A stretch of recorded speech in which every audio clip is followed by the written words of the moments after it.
you all had tweeted that he wouldn't be appearing on 12/30 or any dates going forward because he didn't like the way he was booked. He said that wasn't the case, but then really did indicate that that was the case on the show. What kind of impression did you get from him from your communication?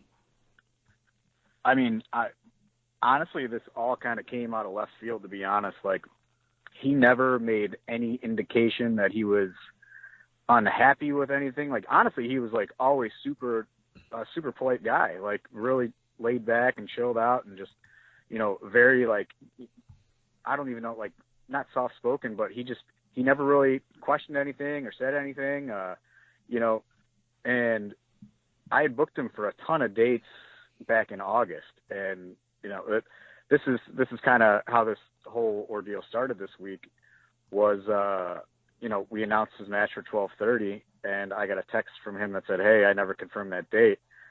And I took an actual screenshot of him confirming the date, and I sent it to him, and I said, "Hey, you confirmed the date back in August." And then he, those little iPhone bubbles started going, like he was responding, and then he never responded.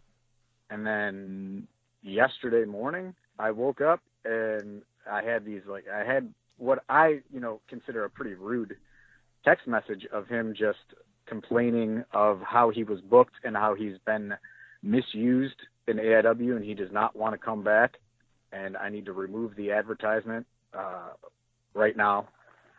And I was honestly like really shocked, because he never ever indicated he was unhappy or he had a problem doing anything. And, he's a guy that we wanted to book. I sent him our entire 2017 schedule. I wanted to book him full time. So it really kind of caught me off guard. So he had said something of the nature, he said that he told you that he still had to talk to Evolve or anything. Was that included in the discussions that, because I know that you said that you sent him screenshots. Did he indicate that at all throughout the conversation that you can recall, or the screenshot? No, our really only interaction ever was via text message. So because that's how I book everybody, because I either text message or email, because I just want to have a paper trail so I can say, hey, this is what you agreed to, or this is what we agreed to, just so it's pretty cut and dry. So things aren't kind of left out to, oh, we had this conversation in person, things like that. So I try to put everything in writing, put everything, either in text and email. And he had never once ever mentioned anything about Evolve or anything about clearing dates. He just said, should I mark all those dates down for AIW? And I said, yeah, man, let's do it. He said, awesome, looking forward to it. And then he was booked on November 25th, and he just said, hey, I apologize, but I forgot that I booked a vacation to Las Vegas. I can't do that one. And I said, okay, man, cool, no problem. That was literally our only interaction before this. Can you confirm that Lewis is indeed a captain of a ship instead of a pirate? He is the captain of the ship. And, that's one thing, I haven't watched the whole video. People have been kind of texting me throughout the day. I've been at work, but people have been texting me kind of cliff notes and highlights of things he said. And to kind of, vary a guy, he's, from what I understand, he seemed a little upset that he had to put Lewis Linden over. Lewis Linden is a very experienced veteran independent wrestler who's been wrestling for about 10 years. And he's a locker room leader in AIW. So, yeah, we didn't know too much about Matt Riddle. He's fairly new. And, obviously we want to put him in there with somebody that can come back and say, yeah, man, this dude's awesome. He's good to go. And Lewis, said he was great to work with. And, we were looking forward to booking him on a full-time basis. He had said, well, I think the things that he said about if he doesn't like me, I really don't know why he doesn't like me. We haven't even interacted enough, I don't think, for him to make any sort of judgment on me either way. But, to bury the AIW locker room and, just the workers, I thought was an uncalled for thing for him to do. Yeah, the direct quote. He shares that. I'll go ahead and give you the direct quote. That way you can kind of respond to that. He said, if I could go into detail about what other promoters, wrestlers, fans had to say to me about the situation, they really didn't have anything nice to say about AIW either. It's probably because John Thorne is the big problem in that equation. They were extremely unprofessional. Even the last time I wrestled for them in the tag tournament, they were extremely unprofessional. It wasn't fun, and that's the biggest thing for me. I wrestle because I'm having fun. But I asked him to elaborate on that, and he didn't necessarily elaborate on that or the locker room. Outside, he mentioned that Steve Payne was hard to work with. He said, yeah, I don't. Go ahead. No, go ahead. Sorry. Oh, I was just gonna say I don't know what would have given him a bad impression of at Double Dare, what was unprofessional. Him and Tracy Williams were actually set to win the entire tournament, and that's kind of where we were going to go with him. But like I said before, he had canceled for a vacation in Las Vegas, and then Tracy Williams ended up getting a tour of the United Kingdom on the next date, so we ended up having to change it before the show happened. But I don't know what would have given him the impression of any sort of unprofessionalism. He was always paid well in advance. As soon as he got there, he would get his envelope. All his receipts were always reimbursed. And we had actually even offered to fly him when we first started negotiating, and he denied that and said, no, I am only in Pennsylvania. Ohio's not that far from me. That was another thing he had kind of brought up, is that sometimes he would pick up some other wrestlers, and it was an 8-hour drive for him. But and he had mentioned go ahead. Oh, I was just going to say that really would have nothing to do with us. That just happened to be, I believe it was just the Double Dare weekend, and that's because he was booked at Beyond Wrestling that Sunday, and those were the arrangements that he had made to get to his next booking. We had covered our end of the situation, and I believe he traveled with Tracy Williams and Veda Scott to go straight from AIW to Beyond, and that had nothing to do with us coordinating that at all. Another quote that he said, I think they handled it like a 15-year-old. They went right to Twitter. They didn't really talk to me about the situation. They went right to Twitter and said that I didn't like the way I was booked, which isn't the case. It's not the way I was booked. It's a big thing where I didn't see a future with the company, in the sense like you weren't having me work decent people. You weren't having me work any storylines. You were just having me come in and work random matches. And on top of that, I was doing singles matches. I was doing tag matches. Like I said, they usually have 20 matches per card, and you're there for like 4 to 6 hours. It's just not the atmosphere I like, or the environment. Like when I wrestle for Evolve or other big shows, there's usually 5 to 10 minute matches, or 10 matches max. We stay to our cues. We stay at our times. The locker room's professional. That isn't the case in AIW. Can I get kind of your response to that? I know there's a lot to unpack in that particular quote. Yeah. As far as the storyline thing goes, I mean, we booked him on 2 separate occasions, and he canceled his follow-up booking to that. So, I mean, it's kind of hard to say, hey, here's a storyline like your first night in. He was supposed to win the Double Dare tournament, and that kind of fell apart based on his personal vacation. And, like I said, Hot Sauce ended up having a tour of the UK.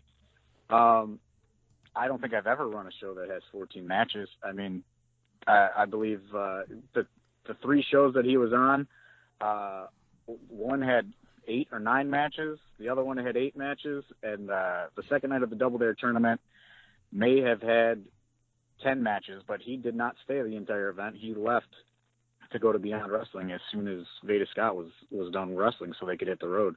So that's kind of a ridiculous claim to want storylines.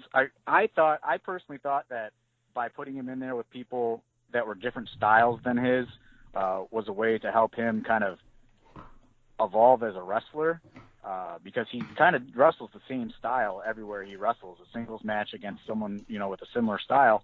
So our thought process was, hey, this guy's only been wrestling for a year. Let's have him do some tag matches and do some outside of the box things, and put him in there with guys that do different styles, like guys that wrestle lucha, because he's not going to encounter something like that. That's what I thought I was doing. I thought I was doing him a favor and giving him Sure. some different experiences that he has not encountered yet. He never ever complained or said, "Hey, I don't want to do this," or "This sucks," or "I don't want to be here." So that's kind of what shocked me. And as far as the going straight to Twitter, when he sent me the text message, it wasn't up for discussion. It was, "Hey, I don't want to work for you anymore. I don't like how you've booked me. Please take the advertisement down." So rather than, saying, "Hey, Matthew Riddle is no longer going to be working with us," and, leave things up for people's imaginations as to why, we just said, I thought it was fair for our fan base to know, because, they did enjoy watching him, that it was not our choice to stop booking him. This was his choice. Like I said, we'd give him all those dates in August. Plus, I had sent him all of our confirmed 2017 dates as of now. So we were looking at using him on a very full-time basis and trying to give him a little bit, I guess, more to do. But, he never, ever, like him saying that he voiced his unhappiness with me, that never, ever happened. Him saying that he lost money never happened. He was given everything that he agreed to. All of his receipts were reimbursed. A lot of the things he said were just kind of flat out lies. What in that, well, outside of the things that you have sort of challenged here, was there anything else that you heard that he said that you would consider untruthful? Like I said, him complaining about driving and things like that, that was all stuff that he offered to do. I don't want to put the guy on super blast, but I mean, I could just screenshot this, the text messages where, we work out his fee and he says, "Hey, I don't want to flight, I want to drive." For him to complain about that is just ridiculous. You would have to kind of elaborate more on things that he said, but I don't know. It just, like I said, it all kind of came out of nowhere, which, we all kind of found shocking. I didn't think that it was like a 15-year-old motive, as he said. I thought it was kind of a pretty cut and dry motive that, hey, it was his words. It wasn't ours. We were never under the impression he was unhappy with anything. And for me to wake up from this, to this text message where, he says, "Please remove me from the 12:30 advertisement." I didn't want to come back after Double Dare, and you just don't know how to book me. It was pretty shocking. I have a full transcript up that I'll email you just so you can take a look at it if you don't have time to watch the video. But anything else before I kind of let you go that you would like to say, whether it's to Matt, the fans, anybody? I'm just, it's a rather unfortunate situation. It was a situation that was really out of my control, out of our control. We were never, he never, ever, came to us and said he was unhappy with things. He didn't want to lose. He didn't want to do this. All these things he seems to be upset about. He never brought it to us. People, he says people don't like me in my own locker room. I don't know. No one's ever brought that to me. We have a pretty laid back locker room atmosphere. We don't go and overproduce a lot of people. So really, I'm just, it kind of just confuses me as to where along, these only 3 bookings, did he have such a awful time? If you ask anybody, we always pay them. We always pay them when they arrive, and everyone is taken care of. And we take care of all their accommodations, their hotels. Everything we agree to, we handle on our end, and we definitely handle that on our end. For him to say all this stuff is just, it's honestly ridiculous. I don't know that he said that they didn't like you in the locker room. Maybe he did. From what I see, I think he just said maybe that was his issue. But either way, we have that up there. I want to thank you a lot for talking to me about it, because I wanted to give you, obviously, an opportunity to respond to that, because, we're the whole thing. The whole thing is just kind of, it really caught me off guard, honestly. like I said, he was always a real polite guy to deal with. So for him to seem like he had such an issue is it's really shocking. He was at the after party for Double Dare and he was hanging out with everybody and having a good time. And, I told him I planned on using him on a full-time basis and he seemed really happy about that. So I don't know where this kind of switch came in. But it's an unfortunate situation. I just, I'm glad you kind of gave me a chance to respond because I honestly don't, I feel like he's just making a lot of things up at this point. And, like I said, if he really wanted to contest all these different situations and confirming dates and, not, refusing a flight and things like that, like I could very easily have, gone out and put all that on Twitter and been done with it. And also, his message to me was, I found it to be pretty rude, to be honest. It wasn't like he wanted to have a discussion. He sent me a statement. And he said he no longer wants to work for me, which really came out of nowhere. Like I said, cause we didn't really have too much interaction, other than like, hey man, good job. Here's your money. And, some text messages back and forth confirming dates and details. And, so it's really shocking that, he seems to have a dislike for me. And before we go, I know the wound is still very fresh on both ends. Is this a bridge you think could be rebuilt? Honestly, I don't think so at this point. If he would have, if he would have said, hey, I got a better offer for $12.30, we could have, I would have been fine with that. People do that to me all the time. I understand that better offers come in and, we can work that out, but he didn't come to me like that. He came to me and he essentially was like very rude about it. And, he sent me a very bold text message, that, like I said, I had no idea where that came from. So, if he would have said, hey, I got another offer on December 30th. I'd like to do that. Can we work something out in the future? That would, I probably would have been fine with that, honestly. But the fact that he didn't do that, and like I said, he's kind of denying the things that he said, and kind of trying to paint AIW in a bad light, when we treated him with nothing but respect the entire time that we worked with him. I would say it is highly unlikely that Matt Riddle will ever work with AIW ever again.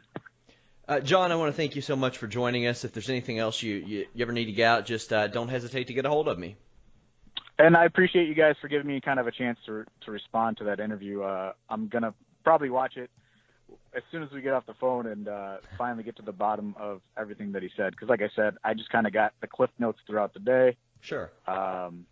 And I'm happy that you gave me a chance to respond because that's the right thing to do. Some of the things, some of the things that I feel like he was just making things up at this point.